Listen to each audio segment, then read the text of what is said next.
for joining us on Star English. I'm your host, Lena Kwan. Last week, we had a chance to speak to dancer Timmy Lang about her recent exposure on the dance competition TV program, Dancing 9. She told about the barriers that she had to face as a foreigner trying to make it here in Korea. Today, we hope to get a closer look at what shaped this strong and zealous dancer.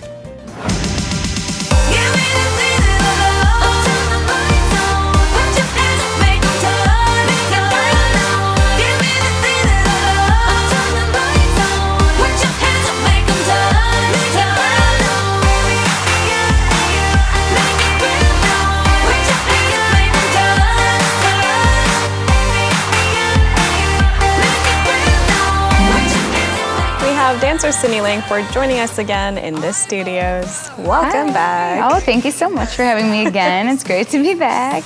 You look totally cute. You too. I like your outfit. Thank you very much. It's nice to have you back. Last week we talked mostly about your career. Yeah. Thus far, you have more to go, but... Just beginning. Tiptoes, baby steps. Well, we definitely want to know more about how you got here as well, because I mean, we always hear that dancers need to start training early. Yes. And you briefly mentioned last week you've been dancing since you were wearing diapers. Yeah, I think since I was 2 or 2.5 or something like that. What was your first exposure to? Like, which genre was it? Tumbling, like, you know, tumbling?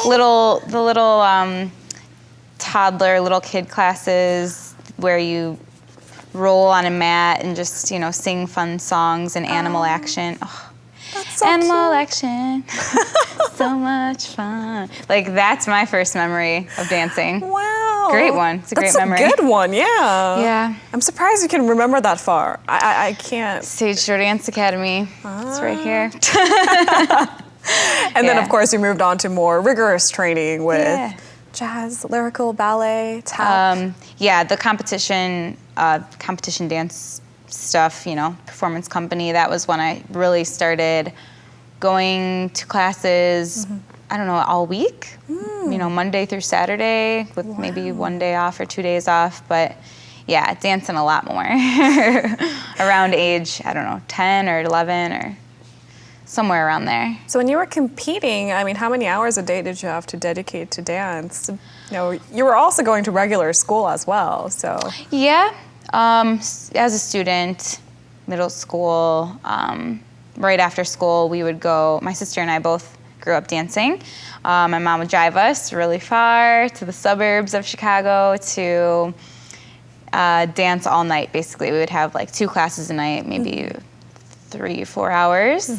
And then Saturdays would be our rehearsal days. So ballet in the mornings, and then it could be anywhere from 5 to 7 hours of rehearsals. Oh, see, I'm sure, like, you know, we have these movies and reality shows that expose more of these backstage stuff, but people don't get it. It doesn't, this effortless movement on stage, it doesn't come at a cheap price. Oh no, you rehearsed for months.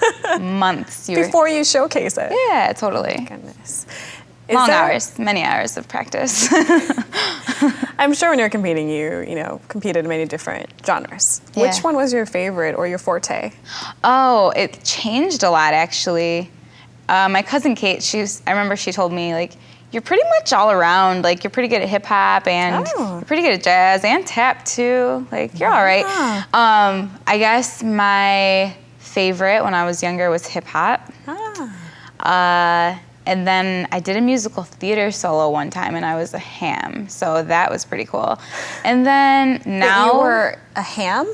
Like, I was just really cheesy, and I got to, and it was fun for me on stage. I loved it. I was like having a ball. Yeah, that's just, I don't know, one of my expressions. It's new to me. Sorry. And then in college, the dance team I was on in college, we were nationally competitive and went to, what we trained for was nationals every year in Florida. At the Disney Wild World of Sports, you know, the whole like bring it on type thing. And that was all jazz and hip hop, like really, you know, the college teams type stuff. And that was kind of what I wanted to do coming to Korea. I was trying to find jazz classes, couldn't find them. And then I found my studio in Korea. My teacher, Yang Shi-jung, she was the first teacher that I was like, this is my style. This is what I want to do. So I followed her to all the different studios she was teaching at.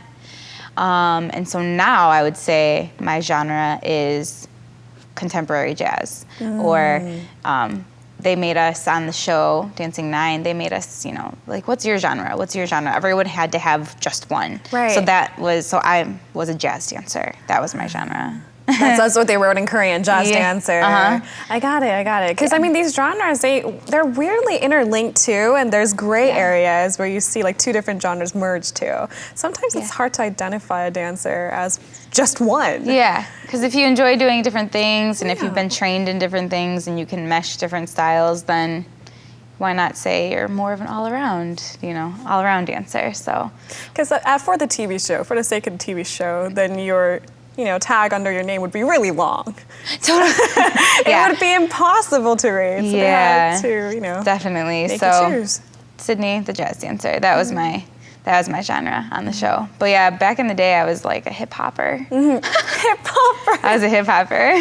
Yes, we can say that. For those of you guys who are wondering, we can say that, hip hopper. Yeah, why not? Yeah, it's fun.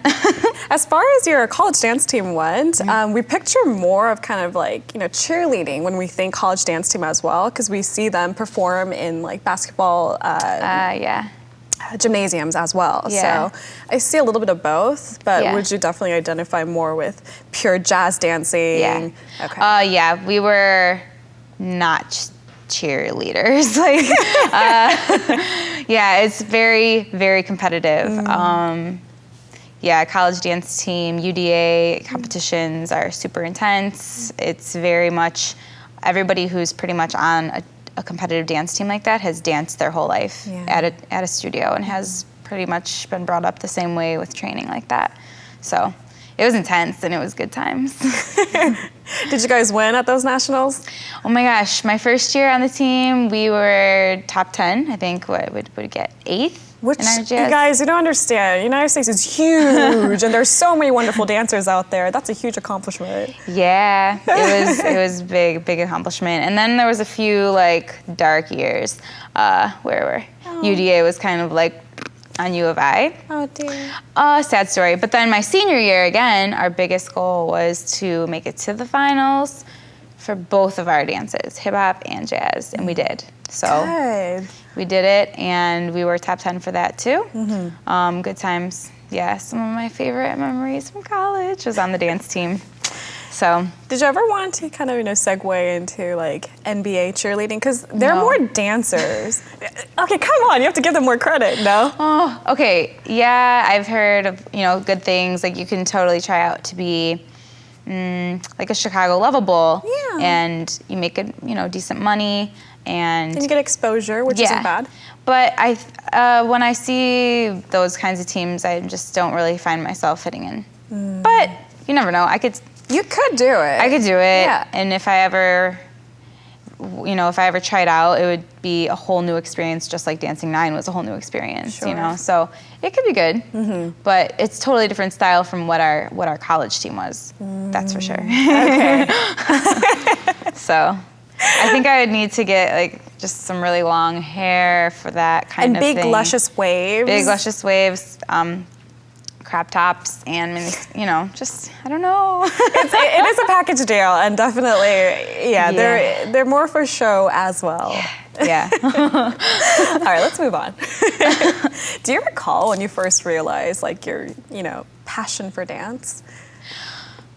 Because it's a whole different level than my first, like when I first thought this is what I want to do forever.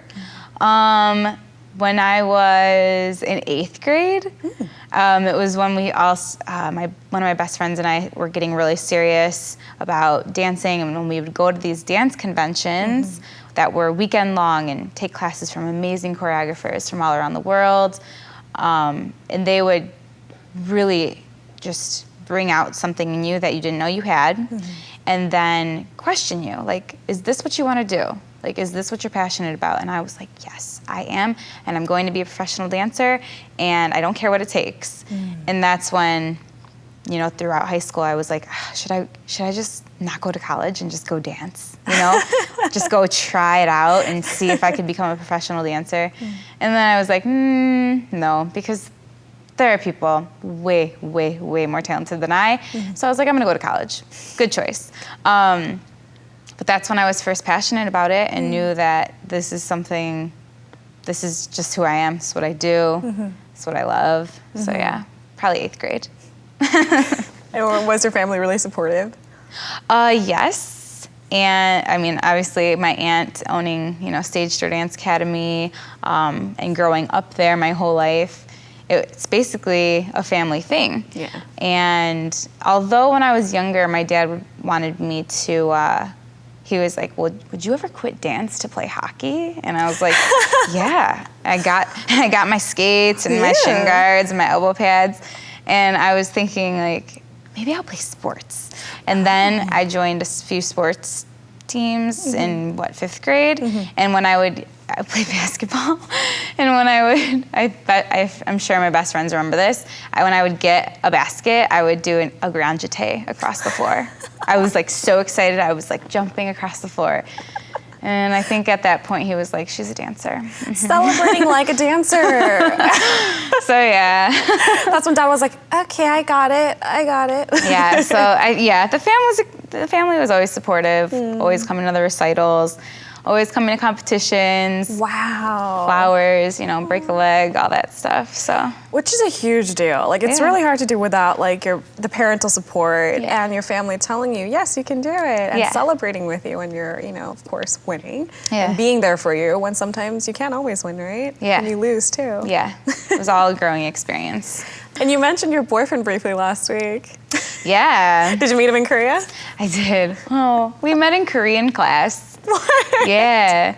I was like, where? When I was working at KBS, Sogang University had a night class, and it was really expensive, 3-month class. And I was like, what am I doing? I'm a terrible student. I've always, you know, I'd never really study. And so why am I going to become a student again? Yeah. But working with a mostly Korean staff, I mean, I felt like the only foreigner in that building sometimes. I was like, I should take this class, so I'm gonna do it. And then first day, in walks Robbie, and our Korean both went like that because clearly, you know, tons of studying went on. But yeah, we met in Korean class, and that was last year in March. Yeah. Going strong. Yeah. Keeps you grounded. Awesome. He is awesome. He is a gem. Lucky to meet him here. Yeah, and he's the one that told you to, you know, take that leap of faith with your dance workshops. Yeah. And sometimes you need that. Totally. He just realized, he's like, this, you know, you don't really have this passion for, you know, what you're doing now, but you have passion for what you want to do. And so just quit your job, you know, just finish it off and then do what you want to do. Like, I believe in you 100%. He's like totally my biggest fan. Good. And he inspired me to do that. Very good. So, and I honestly don't think if he hadn't really pushed me to, I probably would still be working at KBS. So, which isn't a bad, like, the most horrible thing, but you wouldn't be, you know, pursuing your first passion, your first love. Totally. Yeah. And I'm really happy, so much happy. Like, my quality of life has just really elevated. Yeah, totally. Since I've been doing what I love, and, you know, since I've been with him. Yeah. Ideally, you want to open up a dance studio and, you know, keep these workshops and dance classes going. Yeah. Do you see yourself living in Korea for the long run? This is another big question I always get, and it's kind of indefinite. Yeah, of course.